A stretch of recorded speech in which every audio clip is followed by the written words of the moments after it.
Bismillahirrahmanirrahim. Assalamualaikum warahmatullahi wabarakatuh, Ibu. Waalaikumsalam warahmatullahi wabarakatuh. Baik, hari ini saya minta waktunya, Bu, untuk diskusi.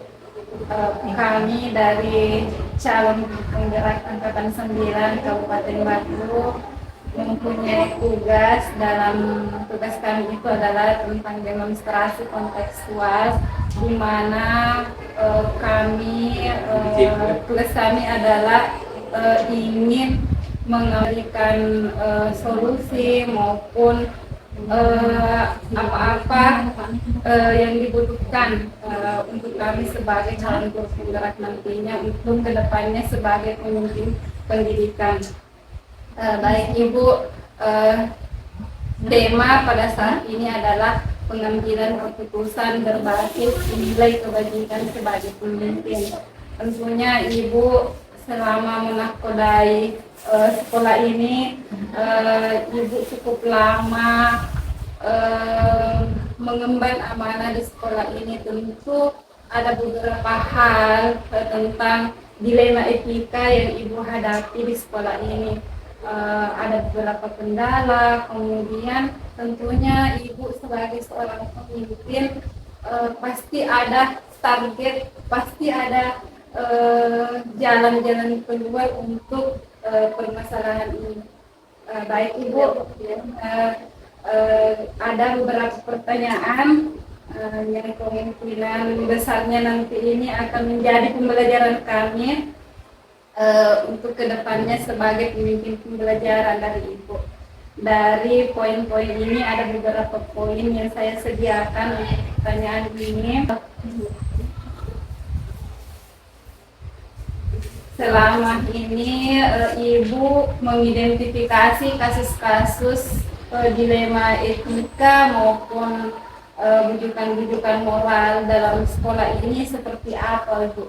Ya baik Ibu, jadi sebelumnya terima kasih atas kesempatan yang diberi secara khusus kepada saya sebagai Kepala PPD SDN 157 Badruk, dan saya sangat senang sekali atas kedatangan saudara untuk mengambil beberapa keterangan di sekolah ini. Tentunya ini akan memberikan feedback positif dan akan memberikan motivasi kepada kita dan umumnya untuk teman-teman guru penggerak angkatan yang angkatan 9 di Kabupaten Batu ini.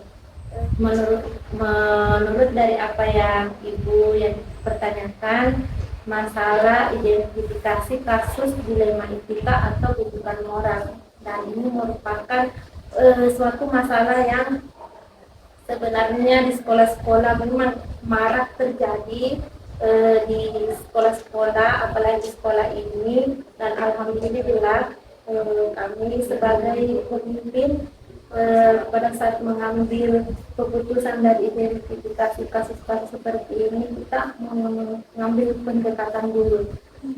Kita sebagai kepala sekolah merupakan suatu pemimpin yang harus menguasai dari kompetensi kepribadian, manajerial, kewirausahaan, supervisi, dan sosial. Mengenai pertanyaan ini mungkin digarisbawahi untuk manajerial kepala sekolah untuk menyelesaikan, mengidentifikasi sampai menyelesaikan kasus-kasus. Nah, selama ini ada beberapa kasus di sekolah kami di dilema etika. Jadi faktor anak-anak yang seperti ini biasanya faktor kebiasaan dari orang tua yang merupakan pendidikan yang paling utama. Sebagai orang tua memberikan pendidikan kepada anaknya bahwa moral dan etika itu merupakan sangat penting, dan itu merupakan fondasi yang sangat yang sangat penting bagi kehidupan. Karena walaupun kita berilmu tapi tidak beretika, itu merupakan penilaian khusus kepada siswa itu sendiri.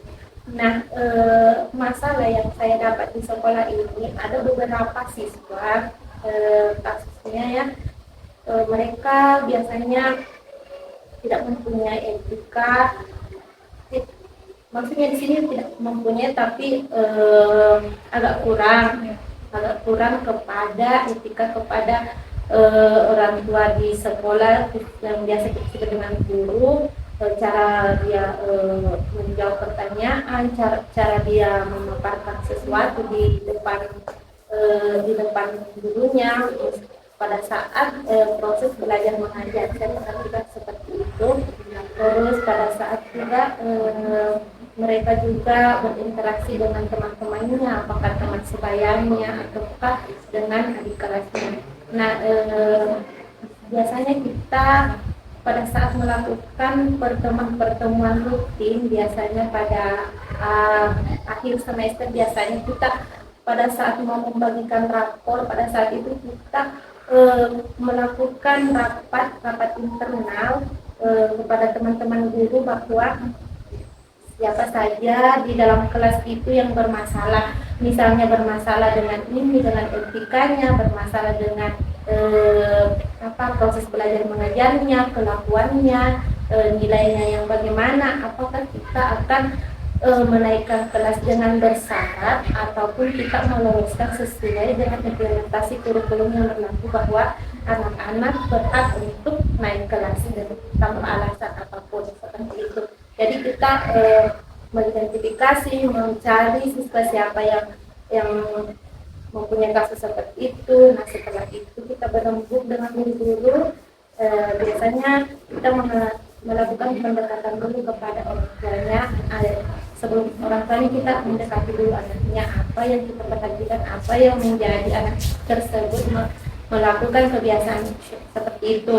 Nah, setelah ada 3 kali pertemuan, misalnya kita mengamati, misalnya berapa kali proses belajar mengajar, baru di situ belum ada perubahan sikap.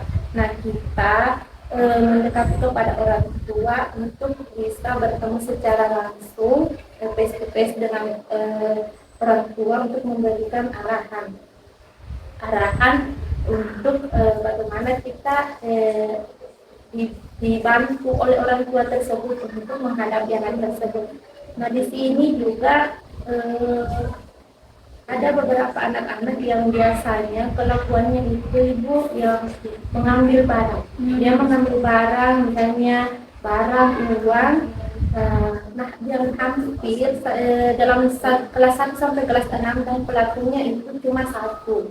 Dan alhamdulillah setelah kita memberikan pendekatan secara internal kepada siswa tersebut, alhamdulillah setelah semester ini sudah tidak ada lagi keluhan dari siswa-siswa bahwa sudah tidak ada lagi yang kehilangan seperti itu. Jadi semua masalah-masalah itu kita harus berembuk, maksudnya kita bersama-sama guru, bersama-sama anak-anak yang lain, bersama-sama dengan orang tua untuk mendekati anak tersebut, anak yang mempunyai permasalahan, sehingga kita bisa mendapatkan jalan keluarnya mulai dari itu pendekatan tadi yang saya sebutkan. Terkait tadi dengan proses identifikasi, kemudian mengamati, kemudian mencari solusi tentang dilema etika yang terjadi selama kepemimpinan ibu dalam periode ini. Tentu ibu dalam mengambil keputusan di sekolah ini, terutama tentang kasus-kasus tadi, ada 2 problema tentang etika ini yang sama-sama kalau kita lihat benar sama benar. Kemudian ini juga mengandung nilai-nilai kebajikan terhadap ibu sebagai seorang pimpinan, kemudian baik guru-guru yang ada di sekolah ini. Nah, bagaimana tadi ibu sudah bahasakan bahwa pengambilan keputusan ini adalah saling kolaborasi antara guru-guru yang ada di sekolah ini maupun stakeholder yang ada. Dengan ini ibu, langkah atau prosedur apa yang ibu lakukan selama ini? Dengan prosedurnya, langkah-langkahnya untuk menghadapi dilema ini. Jadi sesuai dengan apa yang tadi saya jelaskan bahwa setelah kita melakukan identifikasi, kita sudah tentukan siapa yang sesuai bermasalah ini, kita melakukan pendekatan kepada siswa tersebut. Kita kolaborasi dengan guru pendidikan agama Islam untuk lebih memberikan arahan dan materi yang berhubungan dengan etika berhubungan dengan agama Islam sesuai dengan, karena di sekolah kita ini 100% menganut Muslim. Jadi saya secara khusus kepada guru mata pelajaran agama, meskipun guru-guru lain juga berperan, tetapi saya lebih meminta kepada guru agama tersebut untuk lebih bersamanya saya memberikan pendekatan kepada terkait tadi dengan ini kan menjurusnya ke siswa, ke anak. Jika ibu diperhadapkan dengan dilema seperti permasalahan-permasalahan guru, kemudian kasus-kasus yang ada di sekolah tentang biasanya kan dalam sebuah organisasi kan kita tidak lepas dari konflik. Kalau yang seperti ini Bu, mungkin ada pengambilan keputusan yang paling efektif. Maksudnya di sini ibu bertanya tadi tentang dilema etika untuk siswa atau dengan stakeholder, misalnya guru juga. Ya, jadi di dalam sebuah sebuah tempat kerja, misalnya kita di bawah SKPD seperti ini, pasti kita mempunyai banyak beragam watak dan sifat. Misalnya kami dari guru-guru, mungkin ini kita berbicara pindah ke dari siswa ke guru ya. Jadi kita fokuskan ke guru. Jadi kami di sini ada sekitar 10 orang tenaga kependidikan dan tenaga guru. Di situ ada banyak permasalahan, ada banyak permasalahan yang kami hadapi, seperti misalnya guru yang menurut saya itu sudah melanggar, karena dari awal rapat perdana saya setelah menjadi pemangku kebijakan di sekolah ini, kami sudah mempunyai persetujuan atau apalagi namanya itu ya, kalau tidak sudah ya keyakinan, maksudnya kita sudah membuat komitmen bahwa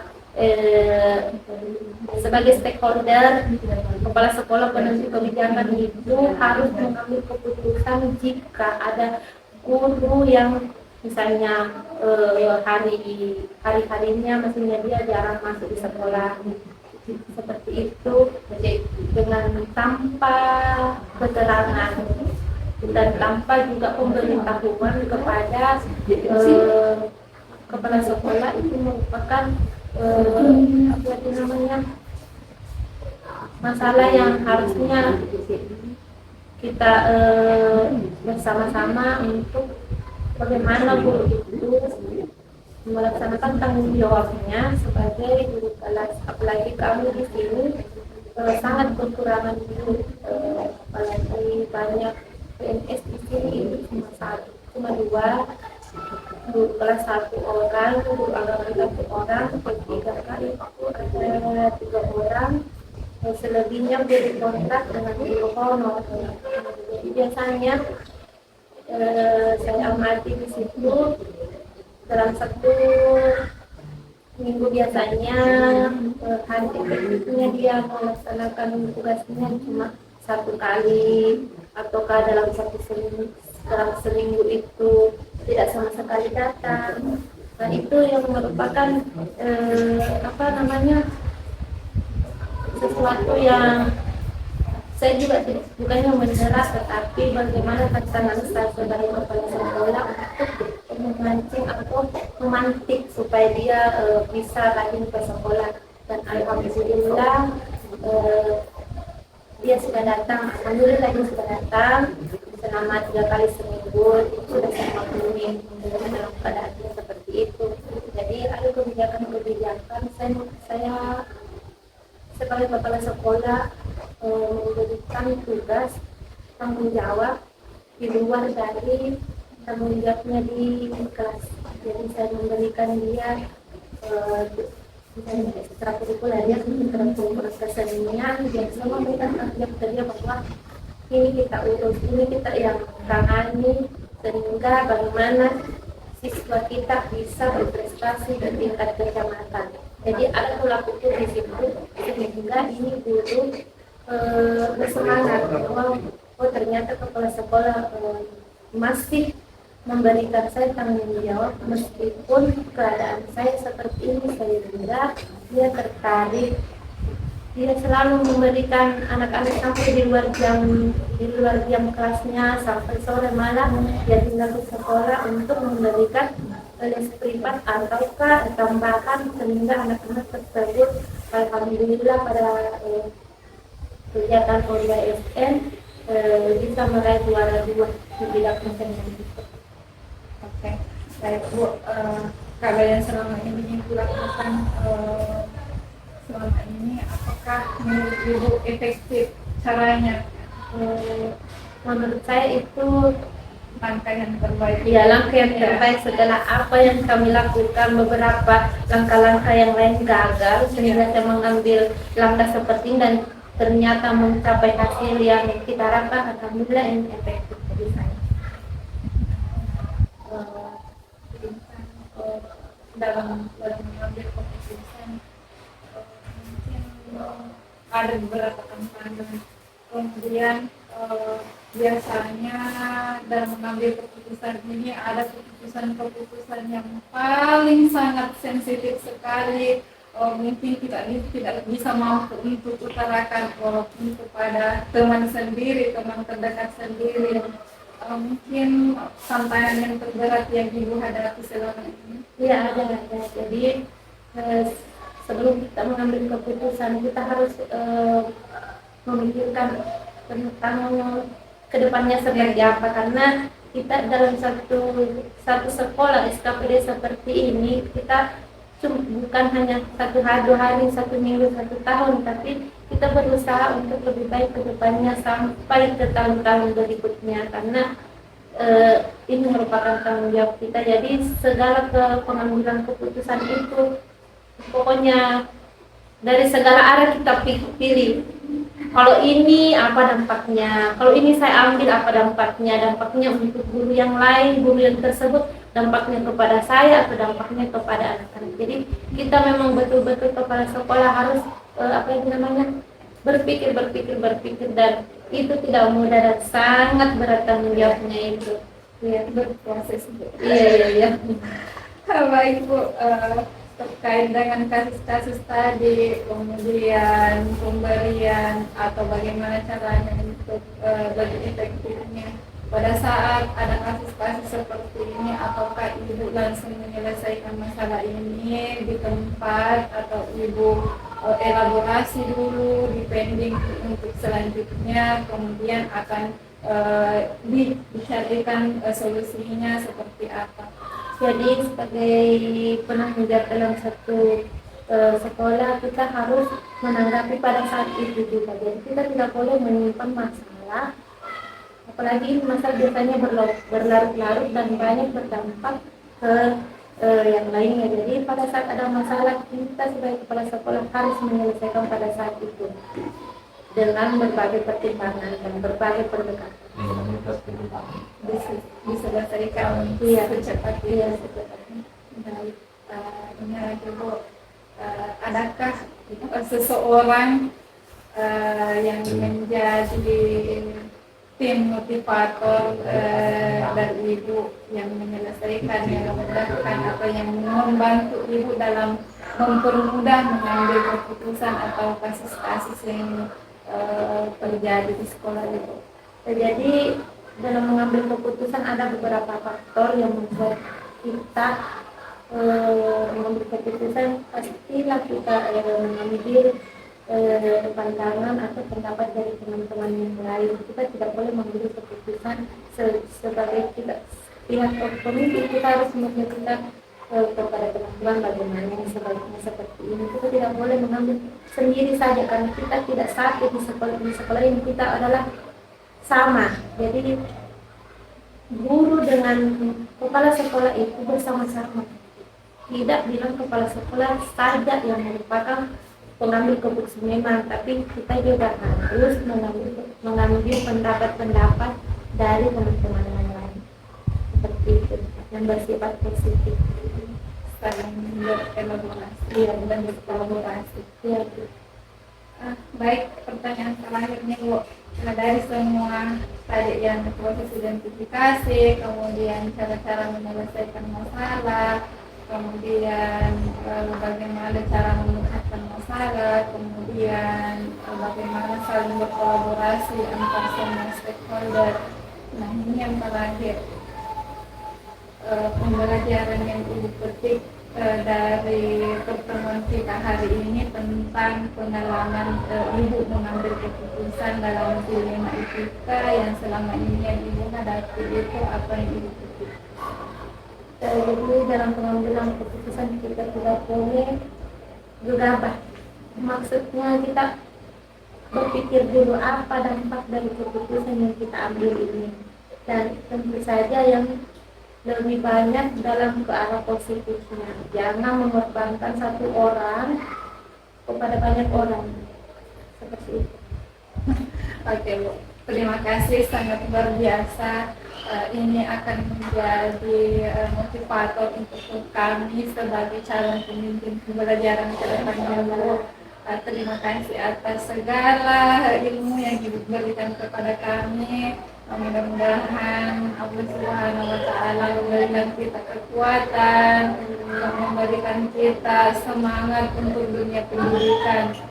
Kita terus tergerak dan menggerakkan untuk pendidikan, dan insya Allah dunia pendidikan akan lebih maju ketika ada segelintir orang-orang yang terus memikirkan pendidikan untuk kedepannya. Terima kasih Ibu atas waktunya pada hari ini. Jadi mampu saya potong, jadi saya akan memberikan motivasi kepada teman-teman guru penggerak. Terima kasih atas semua apa yang telah kalian berikan kepada sekolah-sekolah kalian. Terus bergerak, jadilah sebuah penggerak dalam sekolah, karena kita dari teman-teman sekolah-sekolah lain yang belum mempunyai sekolah penggerak juga mengarahkan teman-teman guru lain supaya mengambil keputusan untuk mengikuti program kegiatan guru penggerak di tahap selanjutnya.